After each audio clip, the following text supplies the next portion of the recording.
Chapter 38.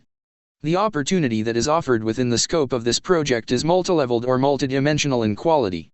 It utilizes all levels or dimensions of the human aptitude in its focus of modifying the human perception of experience as those involved move through transcending from the present point of experience into the next level or dimension. Dimension is the preferred description, for it indicates a more holographic concept. Level implies flat. The circumstances of manifested awareness in a human body are not experienced as level or flat. It is the addition of emotion that adds the dimensional quality to manifested awareness. Indeed, there are those beings that do not have emotion as part of their experience, and they desire greatly to add this dimension to their experience pattern. It is important that the concept of dimension become familiar and be included in the conceptualizing of the new paradigm. It is vital that the concept of the human body, mind, spirit also be made very clear. The awareness of existence within manifest experience is also dimensional. Certain of the animals have only the awareness of each moment. For them there is no past or future, only the moment. Since they are unable to retain those memories in detail, their survival is dependent on what is called instinctual awareness and tied directly to survival actions and reactions. Humanity has through domestication frustrated most of them greatly through neglect of their instinctual needs for at least partial freedom, natural varied diets, and of late through providing creature comforts more appropriate for humans than for hair-coated animals. The human body is a composite of corrections to previous experiments that produced limited modes of physical experience. Through lessons learned, a model was conceived with the potential to evolve through multiple dimensions of experience. As the awareness changed patterns, the human body was designed to accompany that change. It was also designed so that the awareness could enter and leave a body. In other words, the awareness was not required to cease its existence if the body was destroyed through accident or inadequate maintenance. What you call disease is inadequate maintenance. The ability to enter and leave was a known requirement, for the potential of the human body is so limitless that its capabilities of adaptation are greater than units of self-awareness can comprehend in one focus of life experience. It is important that the reader fully understand that the awareness is not the body, but is merely housed within the body during conscious awaking hours. It can and does sometimes leave the body during sleep, under anesthesia, and traumatic periods of unconsciousness. The consciousness can be aware of this separation and can indeed train itself to leave the body intentionally. Some of those with this ability are being employed on a regular basis to intentionally visit particular people and events employing only their focused awareness, spirit, and then can and do report on these activities to those of the dark intent. Just as the physical body can be trained through gymnastics and other exacting physical sports to accomplish impressive feats, so also can the awareness be exercised and trained to do what most would consider difficult to believe. In this way each can begin to grasp that the average human on the planet is grossly unaware of its potential. The limitations of each are either self-imposed through acquired thought and belief patterns or through physical or mental limitations by genetic alteration, mutations. They are further limited by failure to maintain the physical body with proper exercise, breathing, whole foods and pure water. Technology properly applied is a blessing to mankind.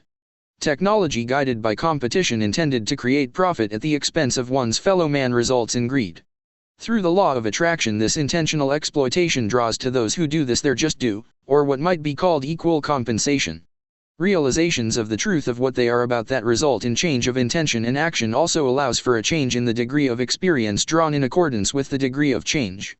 It is important that it is clearly understood, the laws of the universe work perfectly whether one is aware of them or not. They simply are. To live in harmony within them is heaven on earth. Let us cooperatively strive to anchor the truth purposefully within the mass consciousness of mankind and birth the new paradigm into the human experience on this planet. Chapter 39. The concepts contained within the message information will begin with the first reading to change the perception of those that resonate with its intended solutions.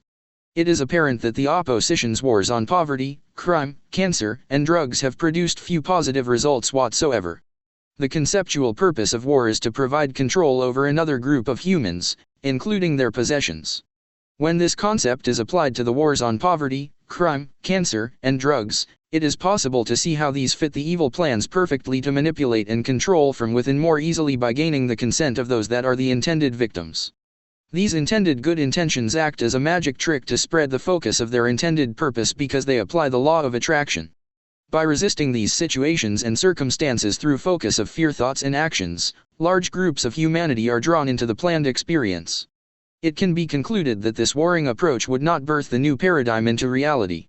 It is necessary to understand that a 90-degree turn or any other degree of turn short of a 180-degree turn to the opposite approach will not work.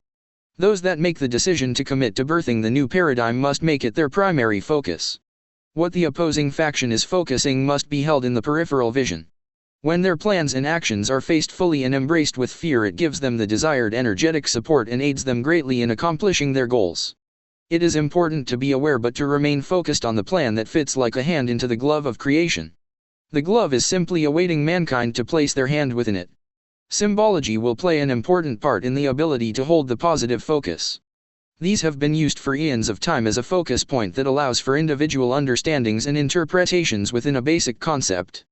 This calls forth free will commitment rather than the resistance that comes forth when ideologies and dogmas are strictly structured. Self-awareness desires freedom and is drawn to a simple framework that allows for free DOM within it.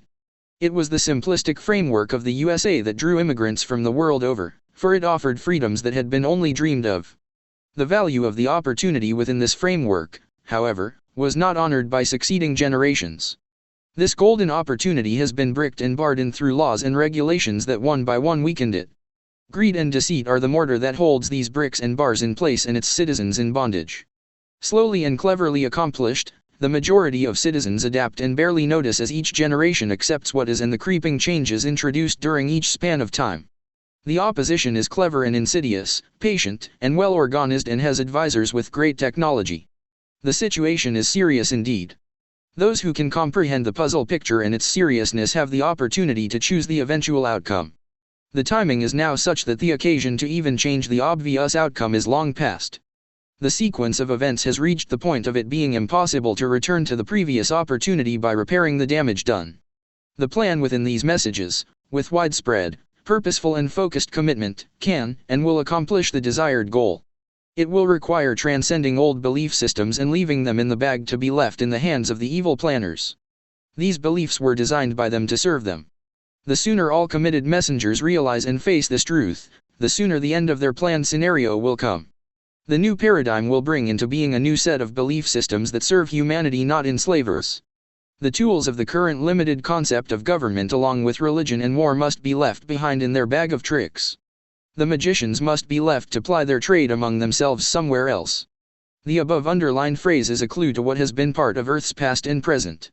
It has been and is yet one of the somewhere else places. Has all of humanity been sent here because of past misbehavior?